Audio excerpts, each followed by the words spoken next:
Hello guys and welcome back to another video. First of all, I want to say a happy Merry Christmas to everybody. I wish that everybody had fun with their families and their loved ones. And once again, we are back in schedule. And on today's video, we are going to talk about the most recent update, the version 2.9.1.4. And this time, I'm not going to go over the whole update, but mostly I'm going to focus on the new content, since it's something actually very interesting that for the moment is going to help a little bit, but I fear for the future, let's say, since for the first time we have 6 troop level appearances that are going to go up to red quality, and some of them are going to be A tier and some are going to be S tier. So we will go over them right now and look at the stats that they're going to give you. I'm going to go over on how you're going to get the tokens in order to unlock those and how to use them on your specific troops, and my suggestions, of course, on which one you should focus on depending on your troop type. So starting with the A tier appearances, we're gonna go for Old Town Bowmen. They're going to give you, I'm gonna go over the last stats, of course, and not going to go over each level. You're gonna get 30 bowman attack and 30 bowman defense. For Furious Small Folk, you're gonna get again 30% defense and attack, but for infantry. For the Rivalance Bandit, you're gonna get some training speed, which 40% is actually really good, and hospital capacity increased by 25,000. On Runaway Cavalry, you're gonna get again 30% attack and 30% defense for cavalry. House Reed Spearman is gonna give you again it's very specific that the stats you're going to get. You're gonna get 30% spearman attack and defense. Northern Cavalry is going to give you 15% total attack and 50% total defense. Darnish Spearman 50% total health and total defense. And last but not least, Botley Bowman is going to give you some hospital healing speed by 40% and another 25,000 hospital capacity.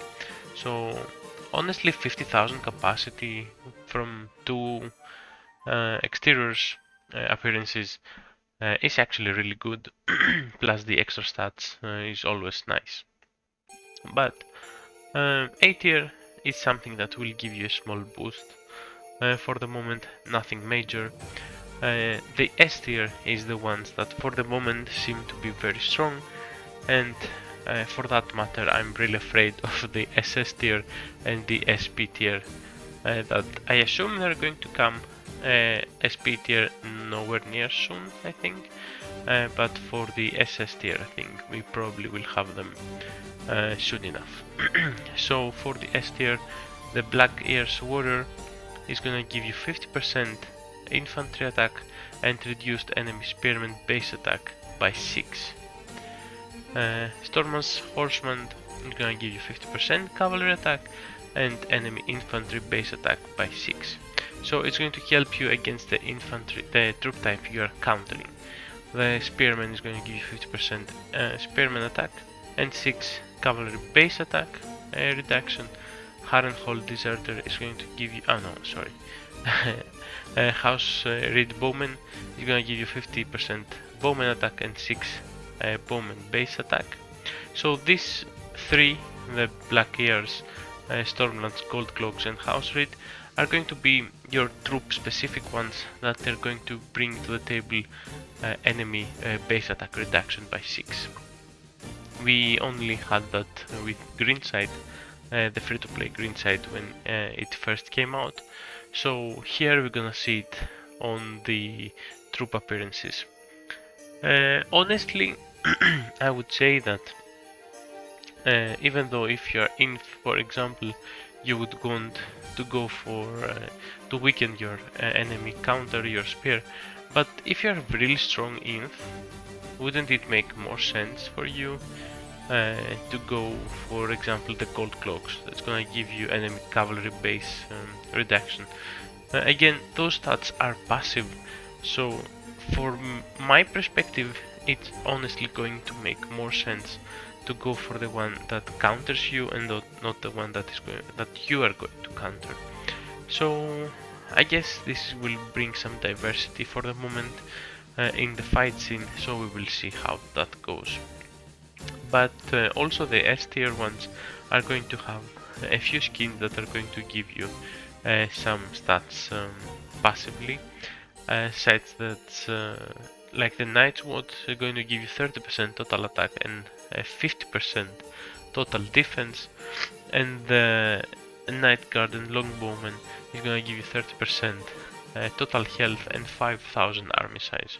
So again, you have two that are going to be like overall total and some other stats, and you have going to have four that are going to be troop specific.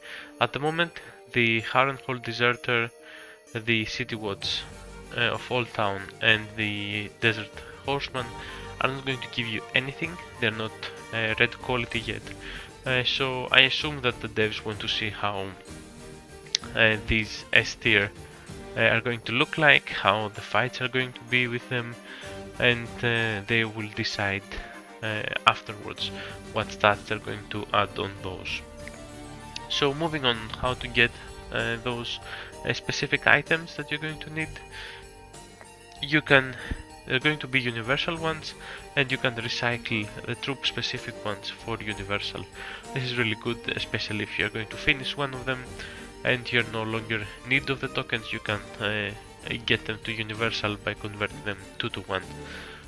For the moment, on the present pile up, for example, we have them here, a soldier token random box.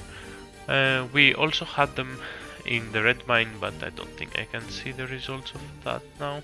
Yeah, there were 50, I think, for the top spot of the red mine, and they were troop specific this time. It was imps going with the Raymond weapon, so I assume they're going to rotate around with different troop types.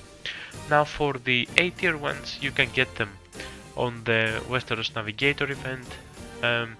On the shop here, they're going to be on the bottom, an option where you can buy those. I will find a picture somewhere to add on the screen so it makes more sense. But you were able to get troop specific ones, and you were able to get a random box that contains, you can get them randomly, exactly as the S tier ones. The Navigator, it was a little bit easier to get, especially if you're stacking diamonds for a while, and you also have the chance to get a big payout in order to buy some of them. Overall, they seem to be a very good upgrade in the game, like something new to grind on, but I think that as we go over and over with more, I think it might create a little bit of a bigger void at the moment, with very strong players getting even stronger at the moment. Additionally, you can get the A soldier token random box on the actual shop of the Fiery Crystal Mines, so it's going to give you another incentive to go again back in the mines and start gathering, since most people at this time have already finished all those 4 weapons, and they don't need the chests for the albums anymore. Of course, if you're still going after a universal troop medals or some reforged, this is not the shop to go for them. But as I said, it's really good to see some new stuff added, so you can grind them fast. Keep in mind you're going to need 450 tokens to fully finish one, so even if you get 100 here, even if it's random, you will still need a lot of time to progress and finish them all one by one, or depending on how you want to do them, either go for your troop specific or for the overall buffs like the total defense or total health, depending on your account power and style. There were some changes additionally on the All Out War front. with another map added. Honestly, I don't think that would be a very good thing. Like already the top tier map was one-sided, so now splitting alliances even further into another big map, it's not something that I would want to see, since it's gonna be even more unbalanced now with the teams being even weaker. There were some improvements on the pile-up, the present pile-up event. I actually really like this event, and now with the new changes it's a little bit simpler, and you can do 3 attempts at the same time. It's going to save you some time.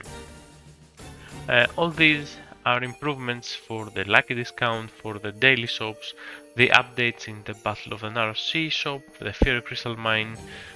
Some new boxes were added in the Mentor Apprentice shop for a new album, and overall there are some very nice changes that were added, some quality of life changes that is going to help you in the long run.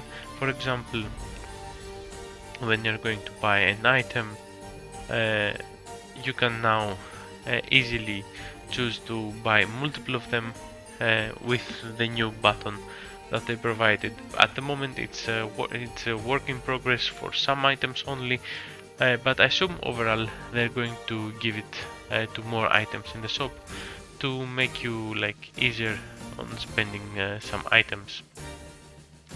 Especially, for example, here, if you see, you can press here and it will automatically go up to the max level you can buy these items.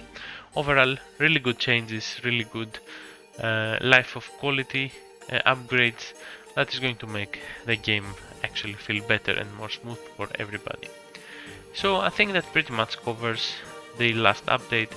The very big thing were the S tier and the A tier appearances that were added, and overall how this is going to change the balance of the game. So thanks for watching, guys, and again a happy Christmas and a happy New Year for the days to come. Thank you everybody, and I will see you on the next one.